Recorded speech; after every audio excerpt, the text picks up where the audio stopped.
Hello, everyone, and welcome. My name is Julie Mann. I'm also known as the Habit Fixer, and I love helping women regain their mojo and age well. I do that with EFT, which is a really simple tapping technique, nutrition, skincare, and digital products. And today, my guest is the completely wonderful Chris Wilson. And if you don't already know him, he does many, many things. He's a coach, he's a facilitator, a mentor, and a speaker. And I know you're going to love what he's going to say. He's going to be talking about healthy habits, healthy you. So I'm going to hand straight over to you, Chris. Well, thank you, Julie, and good morning or good afternoon, wherever I find you today, listening or watching in. Thank you for leaving me the opportunity to talk to your audience. And yes, they are mostly ladies. And if you can see on my detail, I'm more of a midlife coach for men. However, I know from listening that the things that I'm going to hopefully share today are pretty ubiquitous in that they are general habits that could enable you to be a better you. But first of all, a little bit about my story. I wasn't always this trim. Okay, thank you very much. Yes, I'm about 80 kgs now. And in my lowest point, I was tipping about 140, so 15 stone, very lethargic and diving into what I would call be some very, very bad habits. But I had a bit of an epiphany, and it was really brought home to me when I lost my father, which was in 2019. And unfortunately, he died of pancreatic cancer, which I don't think he could have actually predicted nor probably contributed to, because he was healthy, didn't drink, he was active. But it brought home to me as I did his eulogy that, life is for living, and literally how you spend your days is how you spend your life. And I really took from that a desire to change lots of things and also change myself. So change business, change where I live, how I live, and most importantly, what I did on a daily basis. And I sort of delved into this mantra of how does it feel to be in midlife? Why does the midlife stage sometimes be labeled as crisis, which I don't think it is? It's just your self-conscious thought of telling you that something's up. And then how do we try to go with that to live a long, active, healthy life? So I've come up with some frameworks. My main framework is this one, which I call the men's R. Apologies for the ladies, but it is the men's R. And it's 5 principles. M is mindfulness or mindset. E is energy or exercise. N is nutrition. S is for sleep. And the R is the most important. And I kind of have the R like a sort of a cubed or a squared, because the benefit of the R manifests itself in terms of the other 4, which is your relationships, your relationship with yourself, but also the relationships with others. And as we get older, our relationships are proven in the Harvard study, which is the longest study ever employed, to see that the people that have a long and healthy, active life have really, really strong relationships with their significant other, absolutely, but also with their peers, their friends, and family. So those are my 5 fundamentals that sort of overarch everything: mindfulness, exercise, nutrition, sleep, and relationships. And I do those 5 religiously every single day. But then it's also about going into the detail.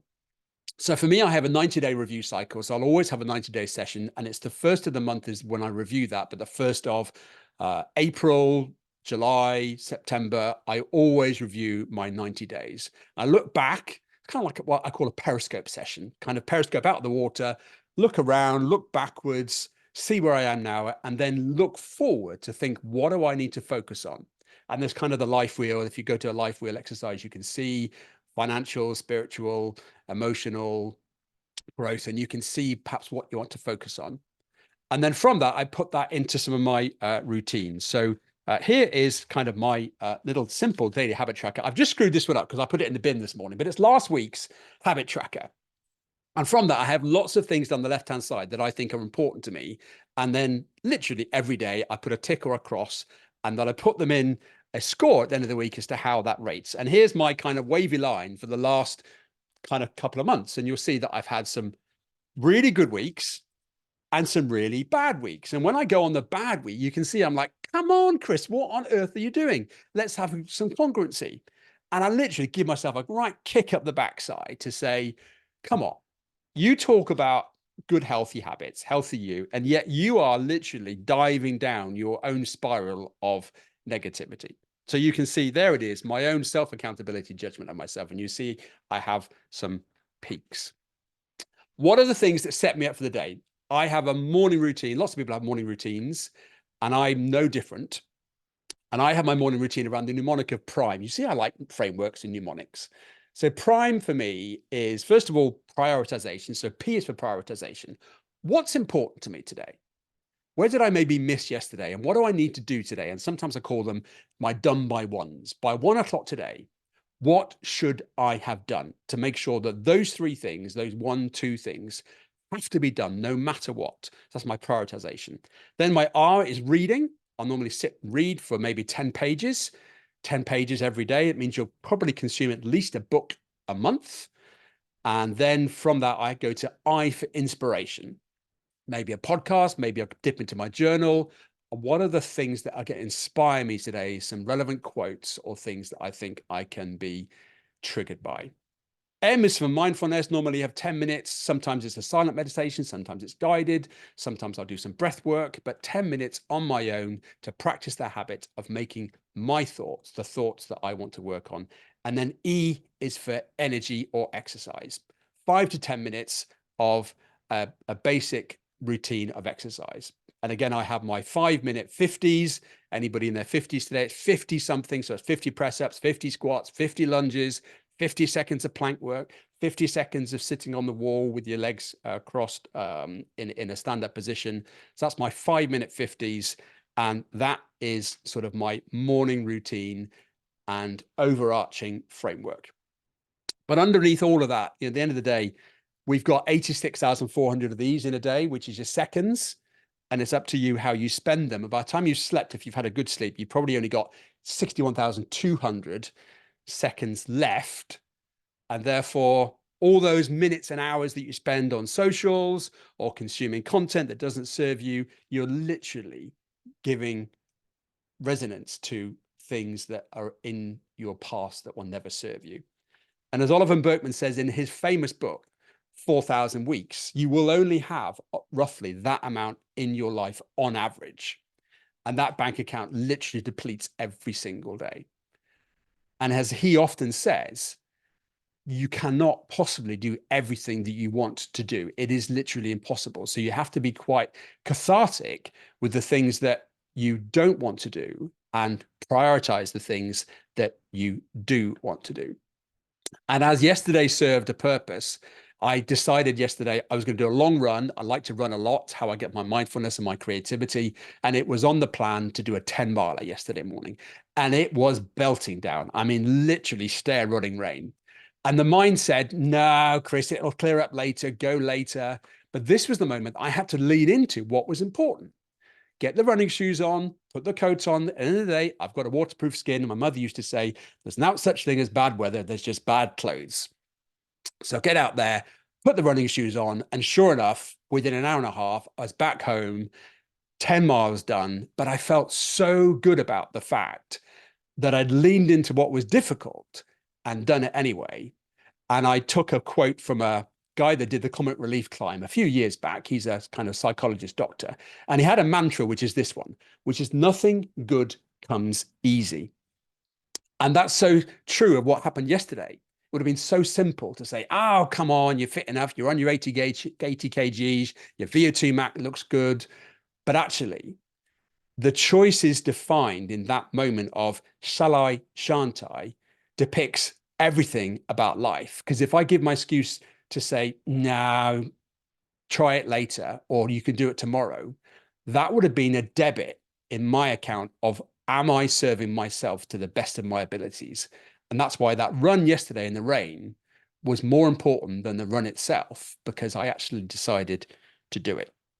That's a little bit about me and my frameworks. So overall, it's the men's R. And if you like the sound of any of that, then I do some coaching. You can go to mid-life.men, which is my website, and you can download a book on gratitude. You can download a podcast, 5 minutes on affirmations, lots of other free resources in there, podcast, YouTube, etc. But overall, I would just urge yourself to say, how you spend your life is how you spend everything, and how you spend your days influences how long and how active your life could be. Oh my goodness, Chris. I love that. So powerful, those habits. And I had no idea actually that you, lost all that weight. I think it's really, really easy to assume that the way someone looks right now is the way it's always been. So thank you for telling your story. And also the other thing you mentioned, the midlife thing, we may have a midlife if we're lucky, but actually some of us may not reach midlife. And it's really easy to assume that we've got all the time in the world to reach it and beyond. But actually, I think it's really, really important to, like you say, make the most of now. I love that you said that you make sure that you've done your priorities by 1 o'clock. That is a very, very powerful habit indeed. And it's very easy, isn't it, to put that thing off? But like you say, when you do the thing that isn't easy, you feel so good. And then, the rest of the day is a breeze, isn't it? Or can be. Maybe we don't know what challenge is ahead of us. But I absolutely love that. Anything else you need to add, Chris? Well, no, just in terms of how you just started there, is that if you're waking up in the morning and you look in the mirror and you say, am I happy doing what today follows?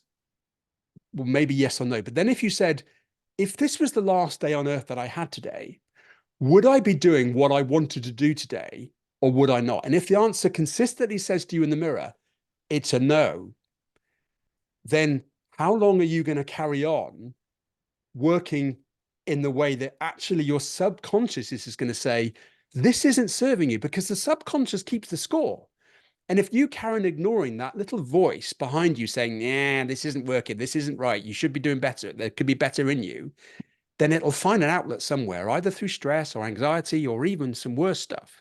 So my calling to you, if you're listening to this and you're just feeling a little bit uneasy, or if you're looking at the mirror and the voice staring back at you says, I think there's something better in you, what's the worst that could happen? You can try and go back. You can try, but often from failure. Some of my biggest lessons have come from failure. And if you're not failing, then you're not trying. If you're not trying, then you're not living. Yeah, absolutely. And don't wait for a crisis. Don't wait for it. Do it now. In fact, why not write that question? If this is my last day, what am I going to do with it? On the mirror, stick a sticky fix it, a post-it note, or some lipstick, scroll on the mirror, do something. Be aware that this could be it. This day could be it. So thank you so, so much, Chris. I'm going to share all your links below this video. So everyone check Chris out. He's a mine of information. If you've been inspired or really grabbed by something he said, then do send him a question. Check out his links. My links will be there below as well. So all there is for me to say, Chris, is thank you so, so much for that gold. And thank you everyone else for listening, watching, whatever it is that you do. If you've loved this, please subscribe. It's so, so easy. And if you've absolutely been bowled away by it, then why not share it with someone else? Because somebody needs to hear this stuff. So thank you, Chris, so, so much. And everyone else, have a great day.